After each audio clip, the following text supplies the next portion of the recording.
Hi dear students, welcome to Excellence. So today we're going to start with a new series called as Prelims Revision Series, which is a program specifically designed for your UPSC Prelims 2020. In this series, we are going to cover those important topics which UPSC would frequently ask the questions from. Say for example, you can see every year there will be a questions coming from constitutional bodies, statutory bodies and the executive bodies.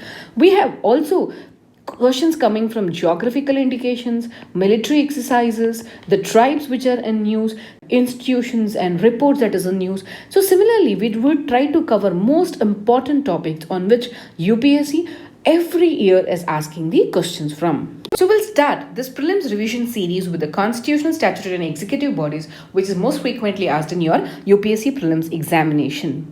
Before we move further, first of all, let's try to understand what are the categories or kind of question that comes in UPSC prelims examination with respect to this constitutional and the non-constitutional bodies. So, first thing, the question you can expect is from the perspective of the structure. So, what do I mean by structure? That is, what are the articles related to it? What is its composition, its appointment, qualification, tenure, removal? All these things comes under the structure. That is the first category of question that you can expect. And the second category is with respect to its function. So, what are the functions, various functions that will be performed by them? And moving further, third category would be the current affairs related to it. So, in this video series, we will try to go as per this order.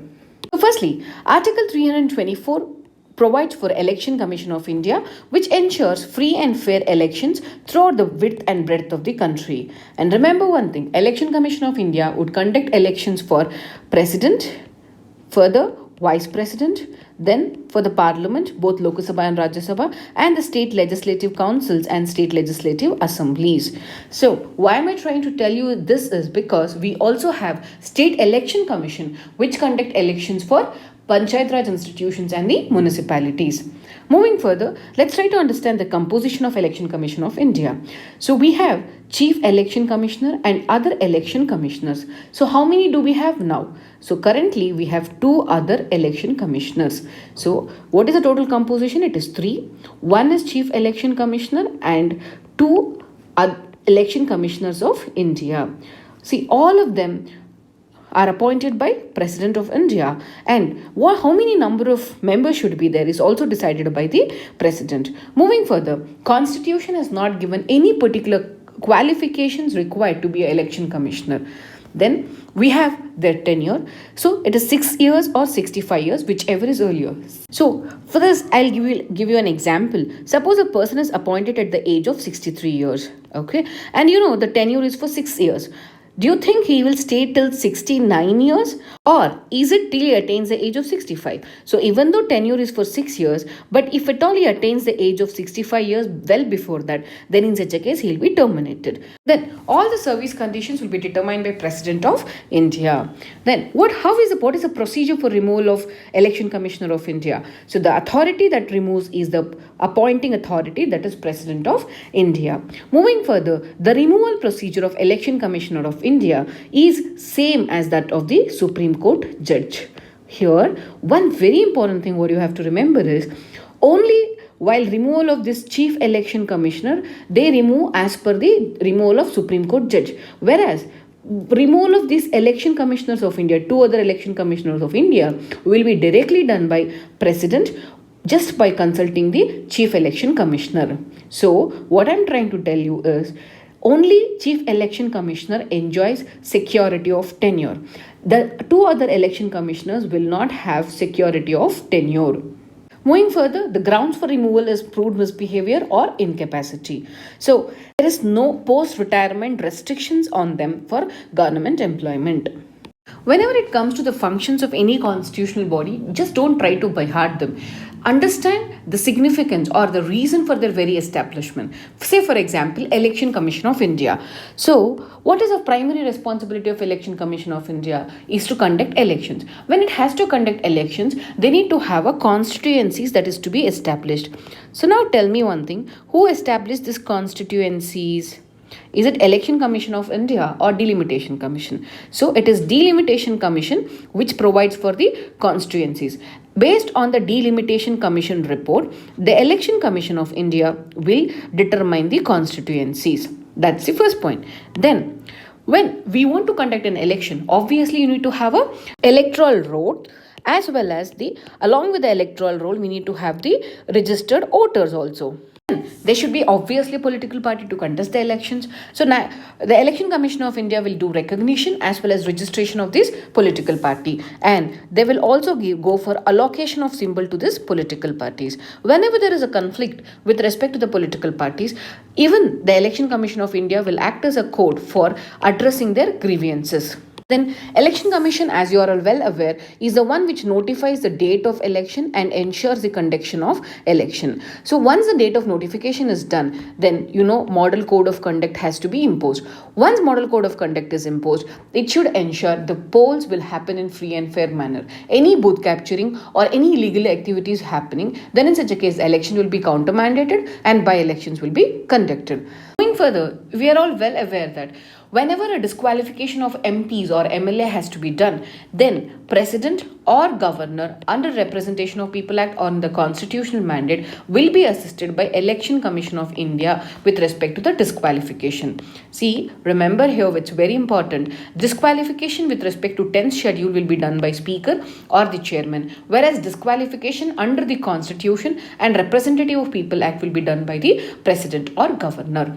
Last but not the least, the most important point with respect to Election Commission is that Election Commission is the one which says when elections can be conducted in the state government when the state emergency is imposed. Moving further, why Election Commission of India is in news? The first reason is under Section 29A of Representation of People Act, registration of the political parties is being done by Election Commission of India. And the second reason is recognition of political parties. So recently, National People's Party, which was a state party of Arunachal Pradesh, Manipur, Meghalaya and Nagaland, this is given the consideration of a national political party. So remember, NPP is National People's Party. This has got a national recognition. So now we have 8 political parties which have a recognition as national parties. So we need not remember the names for the UPSC, but however, just remember the recently added national party. Now, one more thing what you have to understand is what is this category or criteria that Election Commission of India will consider while giving a recognition for any political party. You can see over here, the criteria for national party is this. It should secure at least 6% of the valid votes among the 4 states, or plus along with that, it has to secure 4 seats in the Lok Sabha. Otherwise, the other condition is they should get 2% of the seats in the Lok Sabha and at least the members are elected from the 3 different states. This is the category or criteria for national party. Moving further, the state party, they shall be able to get 6% of the valid votes polled or the 2 seats in the assembly, or else the other condition is 3% of the seats or 3 assembly seats. The third reason why Election Commission is in news is because recently Election Commission of India has launched Political Parties Registration Tracking Management System. So once a political party apply for the recognition as a political party, then in such a case they can track their status with this application. And one more reason why it is in news is because of the AWEB Assembly. So recently, Election Commission of India has hosted 4th General Assembly meeting of Association of World Electoral Bodies at Bengaluru. So as we have Election Commission of India in India, similarly, we have different election commission bodies which conducts elections all across the world. So it's a meeting or gathering of all these election bodies across the world, and India has hosted this. Moving further, the next constitutional body is State Election Commission of India. So as I've already told, this came into existence with 73rd and 74th Constitutional Amendment Act, and they would be conducting elections for Panchayat Raj institutions and the municipalities. So Article 243K provides for State Election Commission. The composition of State Election Commission is this. It consists of the Chief State Election Commissioner and other election commissioners. So the number of these other election commissioners will be decided by Governor of the state. Okay. Then their appointment will be done by government. Qualifications is not prescribed in the constitution, and their tenure and service condition will also be decided by the governor. Remember this, their tenure and service conditions cannot be changed to cause any disadvantage to the election commissioners. So moving further, with respect to the removal, see, remember here, who is appointing them? They are appointed by governor, but who is removing them? That is by president. So even though appointed by the governor, they are removed by the president of India is one thing which you have to remember, and the manner of removal is equivalent to the High Court judge. And the grounds remain the same, that is proved misbehavior, and the second one is incapacity. So moving further, there is no post-retirement restrictions for them. And why is it news? It's because recently Telangana State Election Commission has brought in a facial recognition app. So with this facial recognition, you can verify the voter whether he is the exact person who has come up to the voting. So with this, we can eliminate the proxy voting also. The next constitutional body that we are discussing is mentioned under Article 280, that is Finance Commission of India. So remember, Finance Commission of India is popularly called as quasi-judicial body, and many times in prelims is also they've asked this particular question. Then moving further, the composition of Finance Commission is decided by the Parliament. See, usually it consists of chairman and 4 other members. The chairman is a person who is more experienced with respect to the matters of public affairs. So chairman is experienced in public affairs. So then we have 4 members. Out of the 4 members, the first person is the one who is capable to be a judge of the High Court. Then we have one person who is experienced with respect to the government accounts and the finances. Another person who has experience with respect to the financial administration. Then, last but not the least, the person who has more experience in the economics. So after understanding the composition, who will be appointing them? It is appointed by President of India. So their qualification will be determined by Parliament, and their tenure is not for 5 years. They will be appointed for every 5 years. They will be set up. Once they are set up, they will give the recommendations within 1 year or something. After that, the recommendations will be there for 5 years. Okay, so therefore we can say them as a temporary body. So there is no explicit removal procedure for them, and post-retirement also there is no restrictions on them. Next, what are the functions of the Finance Commission of India? So firstly, it decides about the net proceeds of the tax that is to be shared between the center and the state. So remember here, what is this net proceeds means? What is the total amount that we have collected? Total tax amount that we have collected. From this, you are trying to remove the expenditure that is foregone for collecting, or we can also consider it as tax expenditure. So expenditure that is used to collect this particular amount, that is called as net proceeds. So it decides the net proceeds that is to be shared between center and the state. Next one, it decides about the allocation between different states. See, you cannot equally allocate among different states. So what are the proceeds that is to be allocated in between these states? This is what the second responsibility of it. So moving further, the third responsibility is it will also give the measures how consolidated fund of the state has to be augmented. And other responsibility is to give guidance with respect to allocation of grants in aid to the state governments. So these are the major functions of Finance Commission of India. So now, why Finance Commission of India is in news? It's because we are all well aware that recently a 15th Finance Commission was set up. So who is the chairman of 15th Finance Commission? It is N.K. Singh. So the 15th Finance Commission was set up to give recommendations for 5 years, that will be starting from April 1, 2020. So what they will be considering, they will try to say what is the taxes that is to be divided among the states, then what is the guidelines or principles for grants in aid, and what are the steps to raise the concerned fund of the state. This is the mandate of 15th Finance Commission. So moving further, before we see the recommendations of 15th Finance Commission, we should also try to understand what are the weightage difference that is being considered by 14th Finance Commission and the 15th Finance Commission, especially in the prelims examination. This will be very important for you. So you can see here, income distance as a criteria was present in 14th as well as 15th, but now the income distance has been reduced to a little extent. Then, population of 1971 is not at all considered in 15th Finance Commission, because in the terms of reference, it was clearly spelled out only 2011 population has to be considered. So therefore, you can see there is no 1971 part that is being considered. Moving further, the area remains the same. Then earlier only forest cover was considered in 14th, whereas in the 15th Finance Commission, along with the forest, we are also considering the ecology. Then demographic performance is also considered as a criteria in the 15th Finance Commission. It's because we have to give advantage, or we have to support the states which are controlling the population. Last but not the least, the states which are encouraging or which are collecting more tax, so they have to be supported. That's where the tax effort is also considered here. So you just have to remember 1971 population is not considered. Instead of forest cover, ecology is also considered. The two new things that is being added is demographic performance and the tax effort. Moving further, we should also remember the recommendations that has been given by the 15th Finance Commission. You can see the recommendations that of 15th Finance Commission. So I've already told what are the factors or the criteria that has been considered. Now, we should remember this. The Commission has reduced the vertical devolution, that is what is a share that has been given from the center to the state. That is from earlier 42% to 41%. So earlier, from the central government, out of the total taxes that is being collected, 42% of the tax were given to the state government. So now it is reduced by 1%. So this 1% is given to the Jammu and Kashmir and the Ladakh. Then the second thing what this commission has set up is, it has told for a setting up of an expert group which will take care or which will initiate a non-lapsable fund for defense expenditure.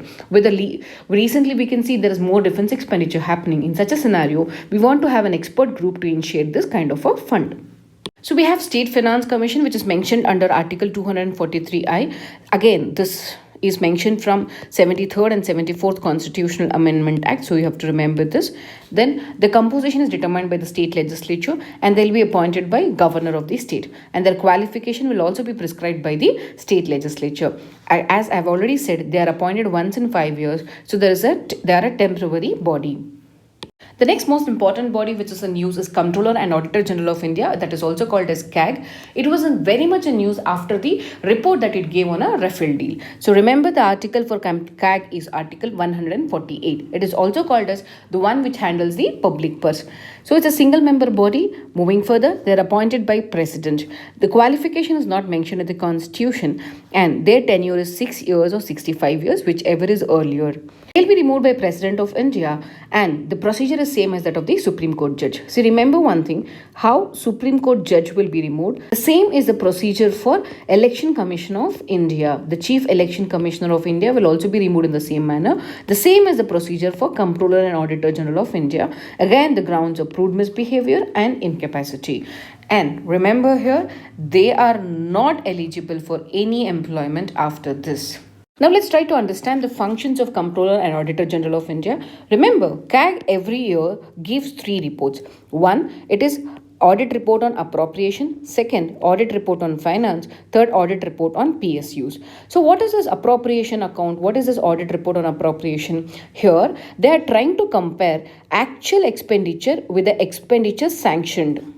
Then audit report on finance account means the annual receipts and disbursements of the government. So what is the inward receipts and what is the expenditure that is being made? That is the finance report. Then audit report on PSUs, as you are well aware, it's about the functioning of PSUs. Moving further, they also do audits.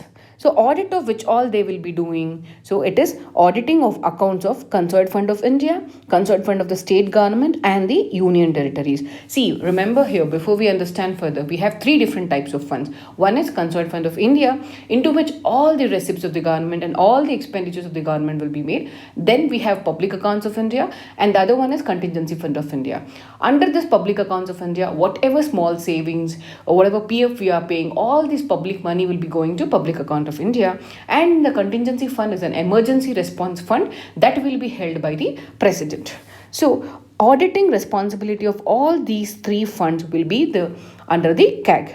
Moving further, they'll also audit the government departments of central government as well as the state governments. While auditing, they will check what are the profit and loss statements, what are the balance sheets, what are the trading and manufacturing concerns that is being done by them, like that. Moving further, they'll also audit the receipts and expenditure of the central government, of the state governments, and of the companies which is working under central and state governments, and those companies which are substantially funded by the government. So remember here, any organization organization, it may be a private organization, but if it is receiving a substantial fund from the central government or the state government, they will be audited by the CAG.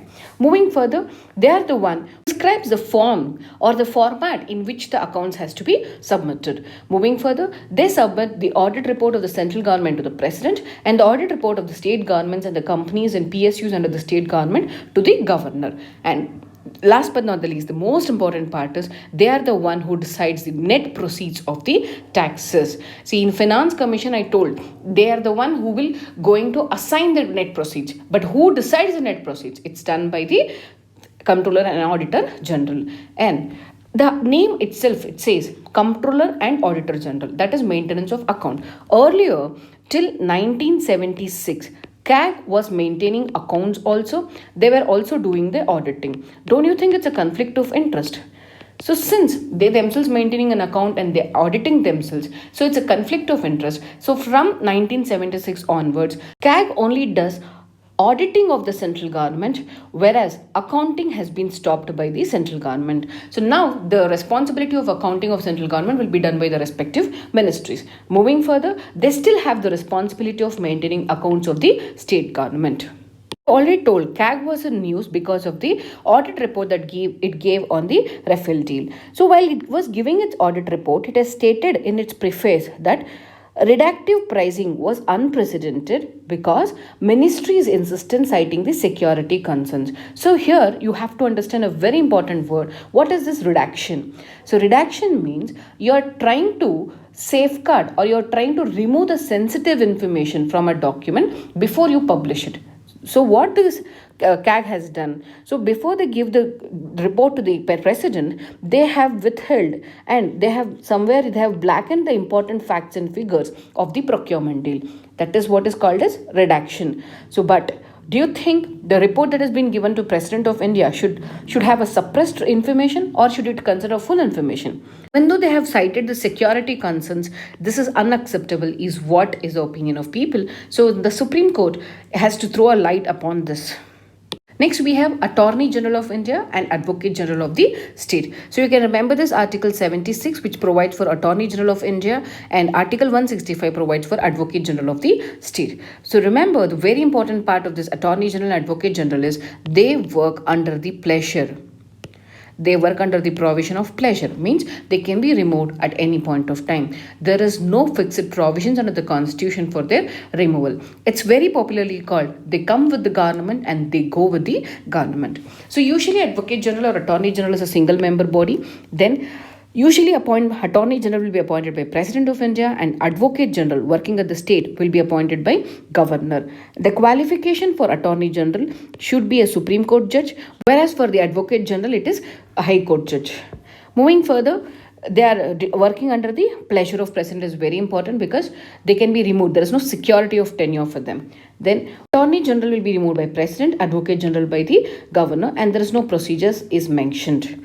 Then they are not barred per private practice. This is what very important thing what you have to remember. So what do you mean by this? Even though they are working as Attorney General or Advocate General of India, they can still continue their private practices. They can still take up the individual cases. However, they cannot argue against the government of India. And second thing, they should not take up the criminal cases. If they are taking up a criminal case, then in such a case, they have to take the permission of the government. Moving further, what are the responsibilities or functions of Attorney General of India? See, the Attorney General is a person who advises the government on most of the legal matters. Then they are the one who works or who argues on behalf of Government of India with respect to the various cases that is present in front of Supreme Court or in front of the High Court.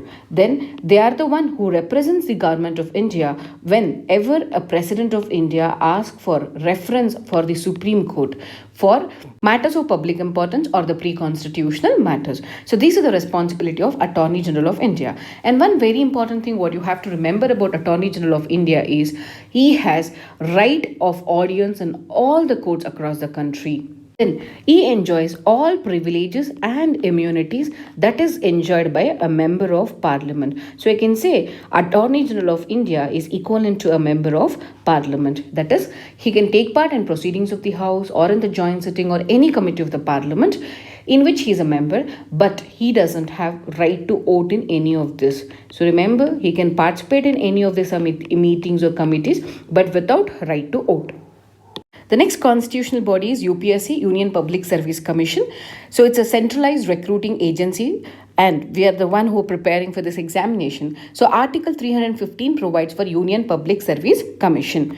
Then it consists of chairman and other members. So as of now, we have 9 to 11 members, and this composition is determined by the President of India. Their appointment is made by President, and the qualification is that half of the members should have experience under either central government or else the state government at least for 10 years. Moving further, the tenure is 6 years or 65 years, whichever is earlier. They will be removed by President of India, and their removal can be directly done by the President on the grounds of adjudged insolvent, that is when they go bankrupt, or second, their infirmity of mind, any instability in their mind or body, or they engage in the office of profit.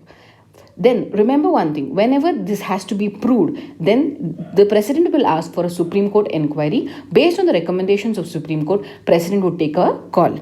They are not eligible for employment after the retirement. However, a member can be appointed as chairman of UPSC or chairman of any state public service commission. So there is no reappointment for the chairman of UPSC. What are the functions of UPSC? It conducts examination for all India services, central services, and the public services. It also assists the state government in conducting the examination. Central government will consult UPSC with respect to the methods of recruitment, appointments procedure, promotion, transfer, and any disciplinary matters that is to be taken. UPSC is also considered to be a watchdog of merit system. But with arrival of CVC, that is Central Vigilance Commission, the roles and conflicts of CVC and UPSC is getting conflicted. We have State Public Service Commission, even under the same Article 315 provides for UPSC as well as the SPSC, that is for the State Public Service Commission. It consists of chairman and other members. The size is again determined by the governor. Appointment will be done by the governor. Qualification is same as that of the UPSC. So moving further, the tenure, just try to remember this. UPSC has tenure of 65 years or 6 years, whereas SPSC has tenure of 62 years or 6 years. Service conditions are determined by governor of a state. Then, who is authority for removal? Even though they are appointed by the governor, the removal is done by the president. So remember here, we have read about two important bodies. One is State Election Commission and the other one is State Public Service Commission. So here, in both the cases, appointment is done by the governor, removal is done by the president. And again, the grounds are same as that of the UPSC members removal. They are again not eligible for reappointment or any job under the government. Then there is also Joint Public Service Commission, so which can be established for 2 or more states, but that is established by the Parliament. So it's a statutory body, not a constitutional body as like UPSC and SPSC.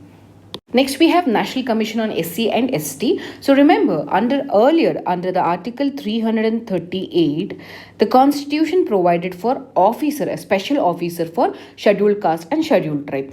Then, with the 65th Constitutional Amendment Act, instead of a special officer, we established a multi-member committee, or we made it as a commission. Then, finally, in 89th Constitutional Amendment Act, we understood the reasons or the nature of taking care of SC and ST are different. So, therefore, we established National Commission for SC under Article 338 and National Commission for ST under Article 338A. So, just try to remember 65th and 89th Constitutional Amendment Act. So, the composition is, it consists of chairman, vice chairman and 3 members. They are appointed by president and their qualification is not prescribed. Their service of conditions will be determined by the President of India.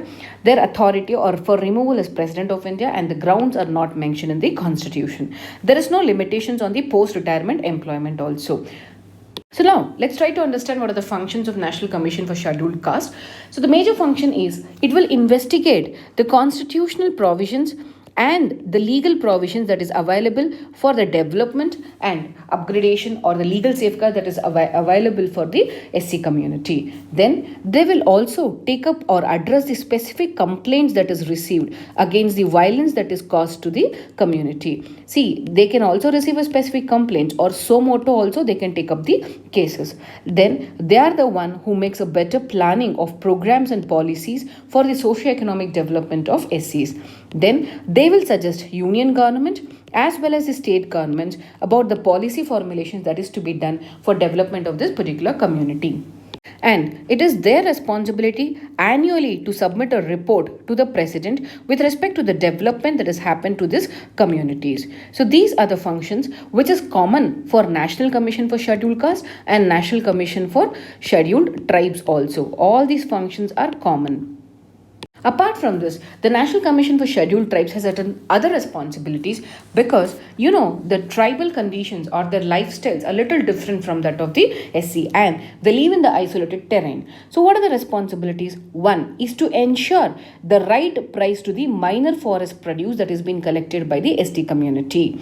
Then to ensure there is no land alienation happening to them. If there is any land alienation, to immediately address such kind of crisis. Then safeguard their rights over the minerals, water resources, plan for their livelihoods. So what are the livelihood opportunities that could be created for this community?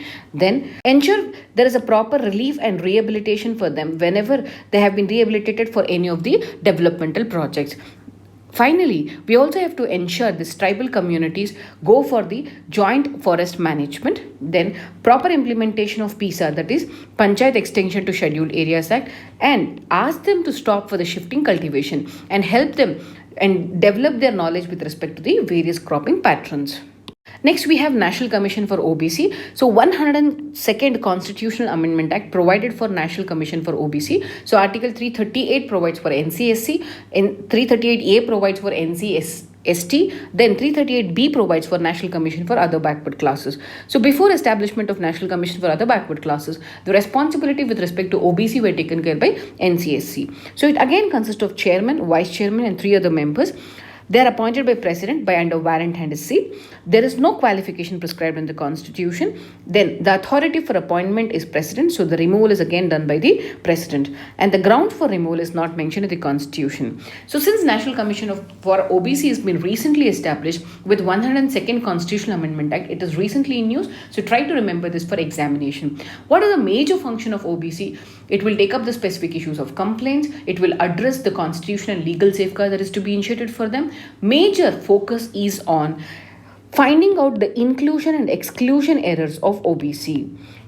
It is major issue is on inclusion and exclusion of the OBCs. So next we have GST Council. So Constitutional 101 Constitutional Amendment Act provided for GST Council, which is a constitutional body under Article 279A. The composition is that it consists of a chairman, that is Union Finance Minister will be presiding over it, and also members of Union Minister of State for Revenue and Finance Minister of the States and Union Territories. Here one important thing is this is the first federal body established in India. So we have to remember this as a federal constitutional body. Then they are appointed by President of India. Qualification is not prescribed, tenure and service conditions not prescribed, and removal is also not prescribed. One important aspect about GST Council that you have to remember is that any decision that has to be taken, it has to be having a weightage of 3/4 of present and voting, and the state government has major role with respect to decision making, that state governments have 2/3 of the weightage for decision making, whereas the central government has 1/3 for the decision making. And further updates with respect to GST Council we can see in the economy section. In the next video, let's understand and see about the developments with respect to the statutory bodies and other executive bodies. Thank you. All the best for your preparation.